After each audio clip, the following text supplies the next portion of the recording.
The regional plan serves first and foremost to advance the Tahoe region's environmental thresholds.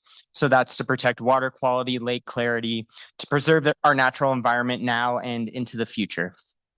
So what does this have to do with housing? I and the rest of my team have been studying that question intensively over the last couple of years.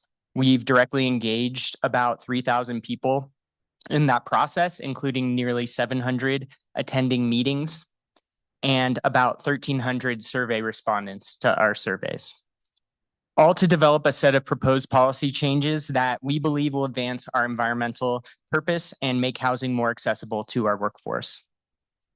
I hope that after this presentation and after the workshop that follows it, you'll find that housing has quite a lot to do with the environment and with the purpose of TRPA. And you'll support a motion in January to study these policies further through an environmental impact statement. Next slide, please. Okay, but before we get started, I want to start with some history on our regional plan and how we got to where we are today. So we're going to hit rewind and go all the way back to the beginning. Can we go back to the beginning, please? Oh, that's not funny. Can we go forward a little bit, please, Tracy? Thank you. Perfect. 1987. Here we are. So starting in the 1960s, Tahoe saw an explosion of growth leading to a serious impacts to water quality and lake clarity. Something had to be done, and it took quite a while to agree on what that something would be. Ultimately, that was agreed on in 1987 through the 1987 regional plan, which set out the foundations of the growth management system that we use today based on development rights. So existing parcels at the time were used to set growth limits. So those are called potential residential units, or PRUs for short. The plan also created allocations. That's the system to make sure that our growth didn't happen all at once, that it was timed out over several decades. And so a PRU, a potential residential unit, and an allocation were and still are required to develop any new home, whether it's an apartment, a unit in an apartment building, or a single family home. The regional plan also set out development rights for commercial, tourist, and recreational uses as well, and we'll talk a little bit more about those in our small groups. And so our forefathers and foremothers also saw the need to set aside development rights for affordable housing. The system wouldn't reliably create affordable housing on its own. And so bonus units were created. These are units set aside, development rights set aside for workforce and affordable housing.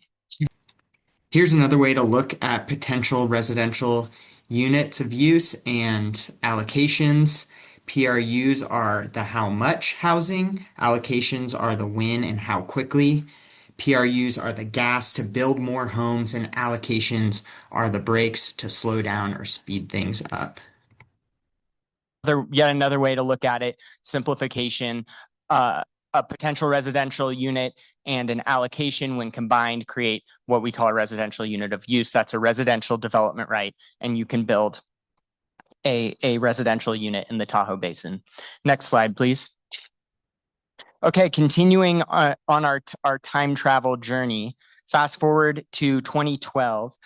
So we needed to see more improvement in water quality at this time, and our studies showed that redevelopment of older properties would help us meet our water quality goals. So this included all kinds of redevelopment, including condos without deed restrictions on them. The idea was that older development was impacting water quality, and replacing it with stuff built to higher environmental standards would help us meet our water quality goals.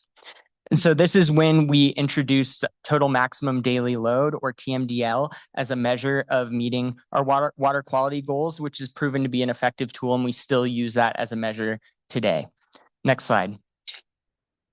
So in a lot of ways, the 2012 plan really worked. We're now in 2018, as you can see on the slide. Water quality is stabilizing in 2018, was stabilizing, but we needed more redevelopment in the right places to keep up that progress, keep it going. We also started to see the need for more workforce housing becoming an issue in our communities. So the Development Rights Strategic Initiative tried to address these issues by allowing conversions between different development rights. So for example, if you have some commercial square footage that you're not using, you want to build an apartment building, you can convert that square footage into development rights to build apartment units. That previously hadn't been allowed. It also created a definition for achievable housing. This is a deed restriction designed for local workers across income levels. Next slide, please. Okay, 2020. Our communities are really feeling the crunch on workforce housing now. And we're not seeing the bonus units used that we had set aside in 1987. We're not seeing them used in the ways that we'd hoped for. So the 1987 plan included 1,400 bonus units. 600 more were added in 2012. So that's 2,000 bonus units. By 2020, only 530 bonus units had been used throughout the life of those plans. So that's barely a quarter of bonus units over 33 years. And, there's a lot of reasons for this. Part of the reason is, one of the reasons, and we'll talk more about this in our breakout groups, is the large subsidies required to build deed restricted housing. So TRPA doesn't directly subsidize housing, but adding deed restrictions on can add complexity and add costs. And that's one of the reasons we think that our bonus units weren't being used as we'd hoped. So from TRPA's perspective, though, there's a really important environmental necessity to doing something about this. Think of it this way: about half of our workforce already lives outside the basin. So that's a lot of vehicle trips over the hill in the morning to get to work, over the hill again in the evening to get back home. That's increasing particles, particle pollution from the roads, which we know is a really major contributor to lake pollution. It's also creating air pollution and traffic, and it's making our communities more vulnerable in disaster scenarios as well. Next slide, please.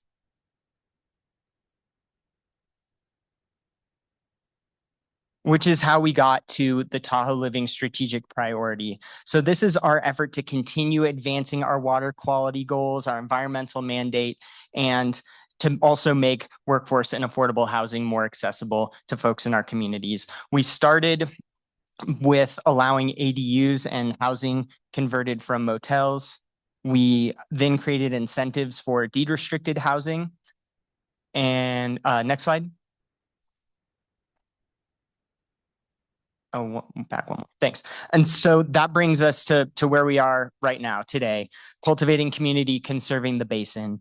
This is our latest stage in our effort to make gains toward environmental goals and ensure that as much of our remaining growth as possible goes towards housing our local workforce and local folks in the community.